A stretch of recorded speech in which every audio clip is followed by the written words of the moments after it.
Martin O'Malley was recently on MSNBC, and he discussed how the DNC is trying to limit debates in order to help Hillary Clinton's campaign.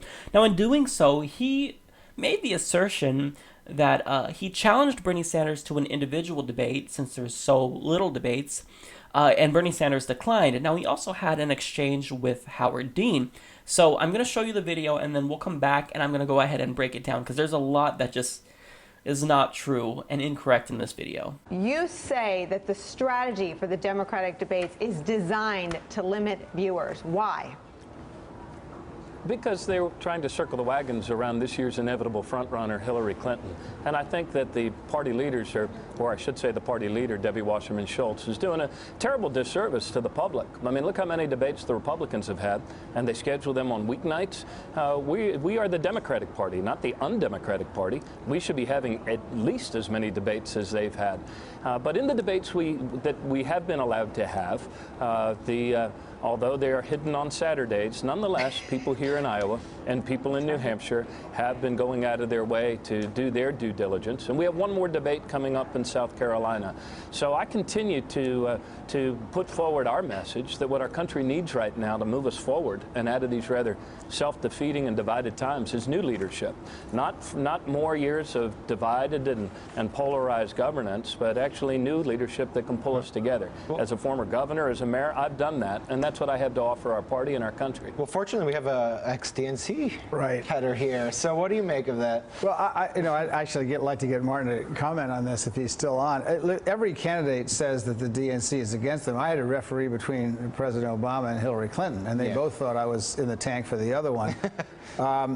But I would agree that the debate schedule, I actually disagree with Martin. I don't think it was cooked, the books were cooked, and if they were cooked pretty badly, because Hillary Clinton is a very good debater, and after each debate she gets a bump.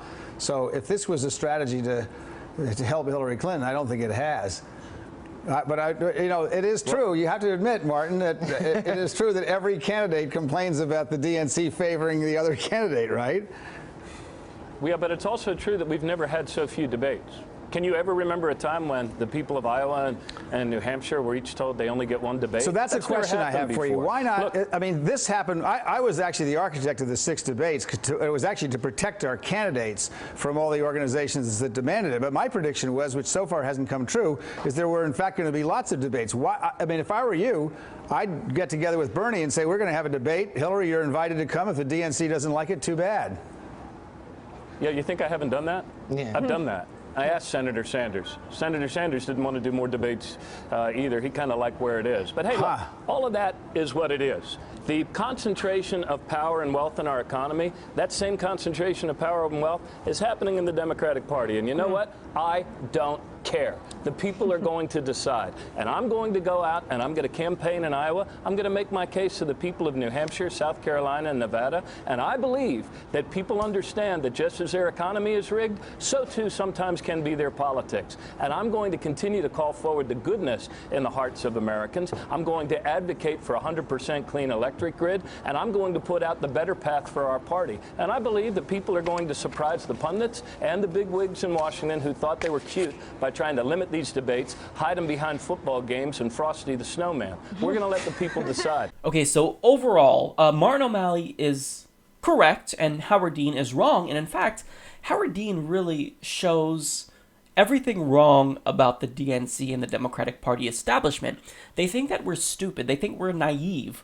But we're not. We know what's going on. And Howard Dean, you would have to be naive to think that the DNC is not colluding with Clinton, or at least not trying to do everything they can to help her, because it's not a surprise that someone who worked for Hillary Clinton in her 2008 campaign is now in favor of her. But I mean, it's obvious that what they're doing is to help Hillary Clinton. I mean, look at this. The rigged debate schedule, the phony van scandal, it's all just ridiculous, okay? And to show you how ridiculous this van scandal was, guess who accessed President or then candidate Obama's van data in 2008? Hillary Clinton's campaign, one of her staffers specifically, and guess what was done? Nothing.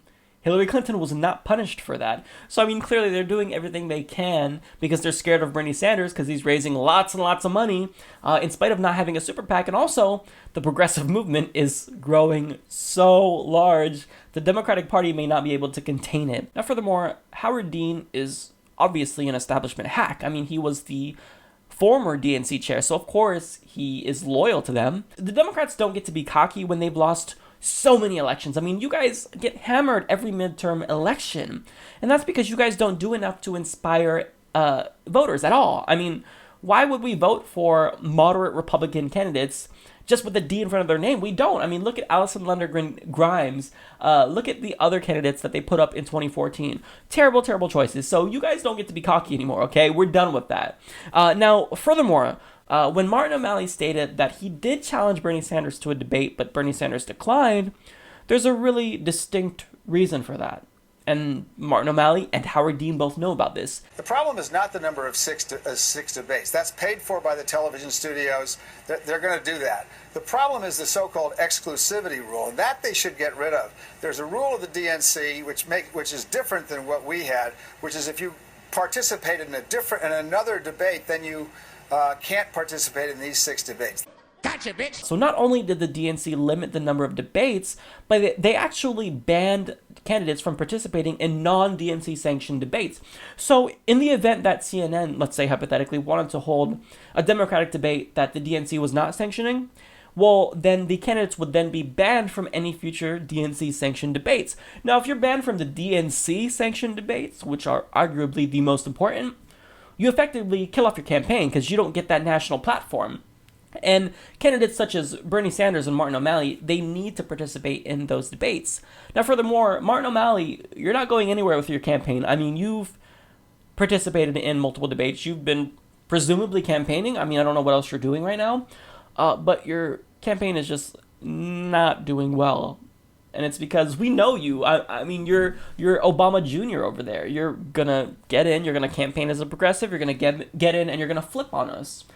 But we're on to you, buddy. We know that by saying this, you're just trying to make Bernie Sanders look bad, but Bernie Sanders probably would debate you if he could, because Bernie Sanders is a better debater than you. I mean, your performance at the last Democratic debate was atrocious. So to be all cocky, you try to flex to make it seem as though, you could just own Bernie Sanders in a debate is nonsense. You're a terrible debater. You did okay in the second one, but I mean, where have you been at the first and the third debate? Where have you been in your campaign in general? We all know that Martin O'Malley's true intention at this point is probably just to become the VP. But I don't know. This rubbed me the wrong way, and I really wanted to talk about this because there is a lot wrong in this video.